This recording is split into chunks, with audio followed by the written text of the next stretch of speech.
Cube Radio. Salut, c'est Charles Tran avec l'équipe dans 5 minutes. On s'intéresse aux sciences, à l'histoire et à l'actualité. Aujourd'hui, on parle de lithium. Les piles au lithium dans vos téléphones, les ordinateurs, les voitures électriques. Le lithium a la cote. Il est du bon côté par rapport au pétrole. Et c'est, comme on dit, un matériau d'avenir. Avec les voitures électriques, la demande mondiale explose. Le lithium, on l'appelle aussi l'or blanc. C'est un élément présent en abondance partout sur Terre, mais comme il est très réactif à l'air et à l'eau, on ne le retrouve pas à l'état pur dans le sol. Et donc, il faut l'extraire, parce que pour pouvoir l'utiliser, il en faut à l'état pur. Et c'est pour ça qu'on cherche des gisements où il se retrouve de manière suffisamment concentrée pour que l'opération soit rentable. Et ces endroits, il n'y en a pas tant que ça. D'où une ruée vers l'or blanc. Avec ses effets néfastes sur certaines populations, corruption des élus locaux, salaire de misère, mais aussi sur l'environnement, l'industrie minière. Pas si blanc finalement, l'or blanc. C'est fou comment quelque part tout ça ressemble à l'industrie pétrolière. C'est pas pour rien que Goldman Sachs, la toute puissante banque d'investissement américaine, a qualifié le lithium de New Gasoline il y a 2 ans. On prévoit que le marché va tripler dans les 5 prochaines années pour atteindre les 75-80 milliards de dollars en 2024. À court terme, s'établir comme un bon producteur d'hydroxyde et de carbonate de lithium à partir de la mine de Whabouchi. À moyen terme, devenir un des plus importants, sinon le plus important fabricant d'hydroxyde de lithium pour qualité batterie à travers le monde. Au Québec, une entreprise s'est décidée à exploiter un gigantesque gisement qui avait déjà été découvert à Whabouchi, au nord de Chibougamau. Le groupe Nemaska projette d'extraire et de transformer ses premières tonnes de lithium d'ici la fin de l'année prochaine. Et pour le moment, ici, tout le monde a l'air content. Les investissements sont là. La communauté Cri de Whabouchi a été impliquée dans le projet. Beaucoup de gens là-bas se sont trouvés du travail. Et en plus, pour ces opérations de transformation, l'entreprise Nemaska, qui installe son usine à Shawinigan, utilisera l'hydroélectricité, une énergie pas mal plus verte que le charbon, par exemple. Chez Nemaska Lithium, on avait comme objectif de revoir tous les processus de traitement de minerais de manière à améliorer notre côté environnemental. Donc, le projet est ambitieux et jusqu'ici, tout va bien, on dirait, sur tous les plans. Mais ce n'est pas le cas partout dans le monde. Ailleurs sur la planète, le lithium, on le retrouve surtout en Australie et en Chine, mais beaucoup aussi au Chili, en Bolivie et en Argentine. Le sous-sol de ces 3 pays renfermerait autour de 60% des réserves mondiales de lithium.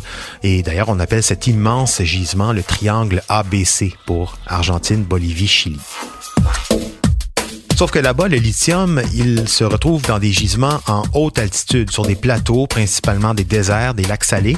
Le lithium, il est présent dans des boues, des saumures, en fait. Et pour l'extraire, on doit creuser des gigantesques puits de 200 mètres de profondeur. Et ces solutions saumâtres que l'on retire, en fait, on les étale ensuite. Et donc, comme pour l'extraction du sel, par exemple, on laisse faire le vent, le soleil, par évaporation, l'eau s'en va, restent les cristaux de lithium qu'il faudra ensuite purifier un peu plus. Ça paraît propre comme procédé, le vent, le soleil.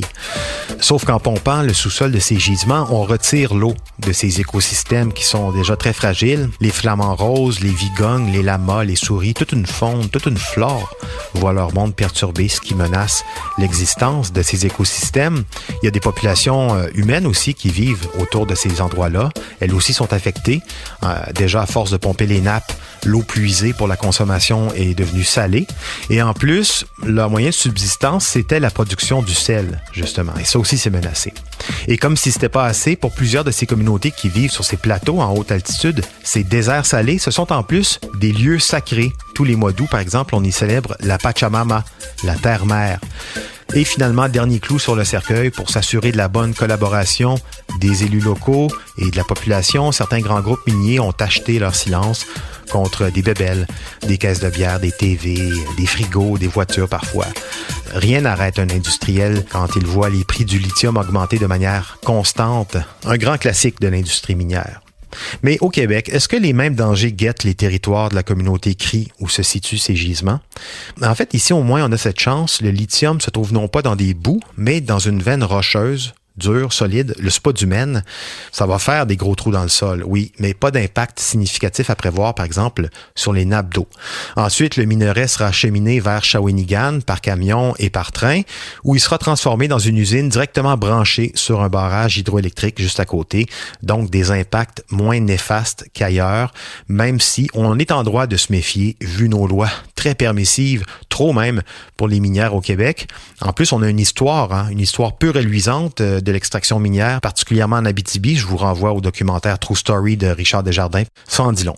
Cela dit, le lithium, les voitures électriques, oui, à terme, c'est une bonne idée, mais il faut savoir aussi qu'à part le lithium, plusieurs autres minéraux et matériaux, ce qu'on appelle les terres rares, entrent dans la composition des voitures électriques, de nos téléphones, de nos gadgets, et extraire ces produits du sol, ça a un prix environnemental, ça a un prix social qu'on n'a peut-être pas envie de voir tout de suite. Sauf qu'il va bien falloir assimiler tout ça assez rapidement pour pas se retrouver à refaire le film des 100 dernières années, le film sur cet âge sanglant et destructif du pétrole. C'était en 5 minutes.